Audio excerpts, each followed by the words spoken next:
ध्रुव की कौन सी आयु थी, गजराज के पास कौन सी विद्या थी कि उसको भी शरण में ले लिए। कुब्जा के पास कौन सा सौंदर्य था, सुदामा के पास कौन सा धन था। घर में कुछ था ही नहीं, बिल्कुल फटीचर। विदुर का कौन सा कुल था, वो तो दासी पुत्र था। और उग्रसेन के पास कौन सा पुरुषार्थ था। भक्त्या तुष्यति केवलम न च गुणैर्भक्ति प्रियो माधव। ये जो माधव है भगवान, ये केवल भक्ति से प्रसन्न होते हैं। जिसने भक्ति कर ली उसको अपना लेते हैं।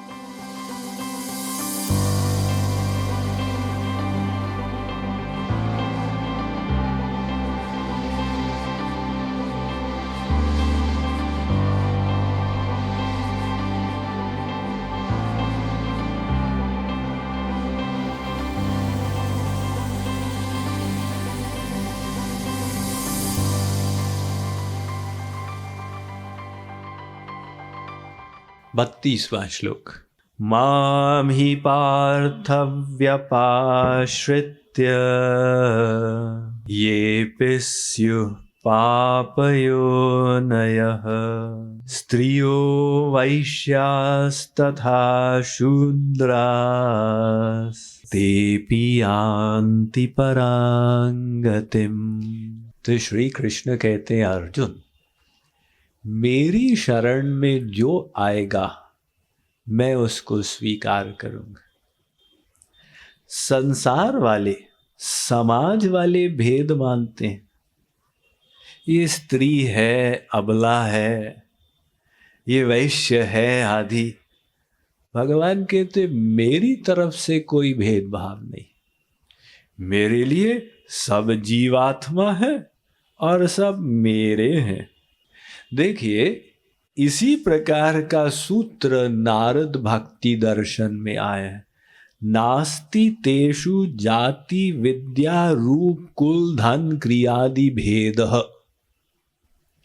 नारद जी कहते इस भक्ति में जाति विद्या रूप कुल धन क्रिया का कोई भेद नहीं होगा।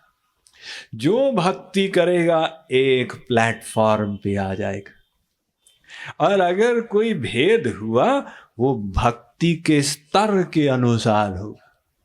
गोपियां गांव की गवारिन स्त्रियां, उनको महारास में भगवान ने सीट दे दी जो महालक्ष्मी को नहीं मिली।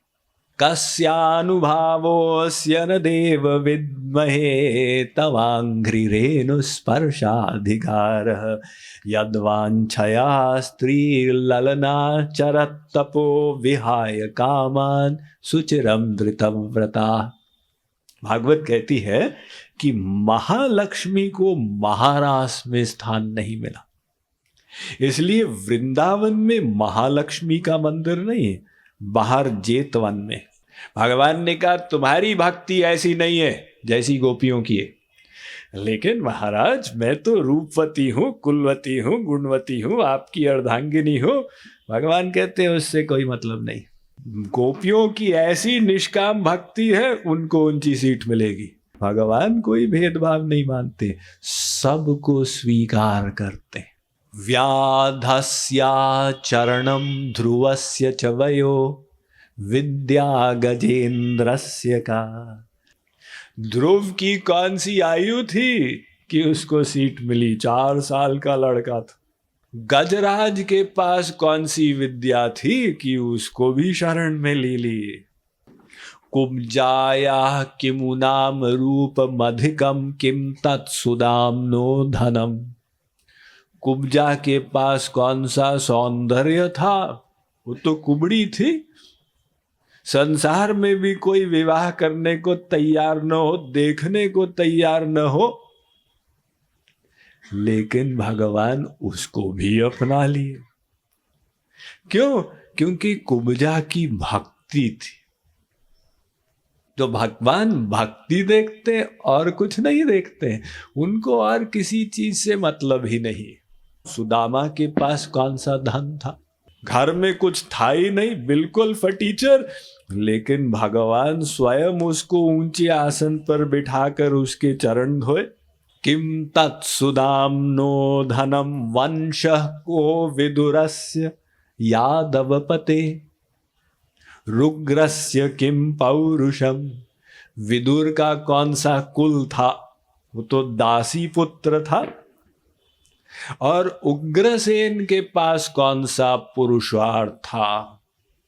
भक्त्या तुष्यति केवलम न च गुणैर्भक्ति प्रियो माधव। ये जो माधव है भगवान, ये केवल भक्ति से प्रसन्न होते हैं। जिसने भक्ति कर ली उसको अपना लेते। तो नारद जी उसकी साइंस अगले सूत्र में बताते हैं, यतस्तधियाः। भगवान ऐसा क्यों करते? क्योंकि सब तो भगवान के ही हैं। हम लोग भेदभाव माने, जीव सब भगवान से उत्पन्न हुए, भगवान में स्थित है, भगवान के ही अंश है। अब अगर कोई बच्चा कहे, मम्मी आप मुझसे ज्यादा प्यार करते हो कि मेरे भैया से करते हो? माँ कहती है, बेटा दोनों से करते। नहीं, ज्यादा किससे करते? माँ कहती है, देखो बेटा ये 5 उंगलियां है ना, तो ये 5 हमारी है, 5 की देखभाल करते हैं, 5 से प्रेम करते हैं। ऐसे ही हमारे ही सब बच्चे हैं, तो हम सब भगवान के बच्चे हैं। हम उनकी भक्ति नहीं करना चाह रहे, अपने को भोक्ता मानना चाह रहे, इसलिए भगवान ये रिफॉर्मेटरी में डाले हुए। रिफॉर्मेटरी है ना, कि हमारा सुधार हो जाए। और जब भक्ति को प्राप्त कर लिया तो फिर क्या समस्या रही? ये तो डाउट था विभीषण को।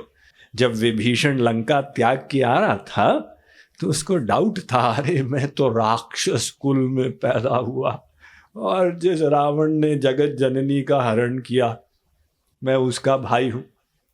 तो विभीषण कहता है भगवान को, नाथ दशानन कर मैं भ्राता, निशिचर वंश जन्म सुर त्राता। महाराज आप सुर देवताओं के रक्षक हैं, मेरा जन्म राक्षस कुल में हुआ है और मैं ये रावण का भाई हूं। सहज पाप प्रिय तामस देहा, जथा उल्लू कहीं तम पर नेहा। जैसे उल्लू को अंधकार प्रिय होता है ना, ऐसा महाराज मेरा तामसी शरीर है, मैंने जीवन भर पाप किया। तो फिर यहां क्या करने आए हो? एक कारण से आए हो महाराज, श्रवण सुयश सुनी आए हो, प्रभु भंजन भव भीर, त्राही त्राही आरत हरन, सरन सुखद रघुवीर। मैंने आपका सुयश सुना, वो हनुमान जी ने सुना दिया, आप शरणागत वत्सल हैं, अर्थात आप शरणागत को अपना लेते हैं, इसलिए मैं आया हूं महाराज। अब आप चाहे अपनाएं चाहे ठुकराएं, आपके हाथ में। तो वो भगवान केवल शरणागति को, भक्ति को देखते हैं। उनको इससे मतलब नहीं कोई स्त्री है या पुरुष है, कि वैश्य है या शूद्र है या पाप योनि में है, इससे कुछ लेना देना नहीं। जो राम को भजे वो राम का हो जाए। Mind management, life transformation, power of thoughts आदि प्रेरणादायक एवं आध्यात्मिक वीडियोस के लिए सब्सक्राइब करें स्वामी मुकुंदानंद हिंदी यूट्यूब चैनल को और बेल आइकन को अवश्य दबाएं ताकि आपको ये वीडियोस मिले सबसे पहले।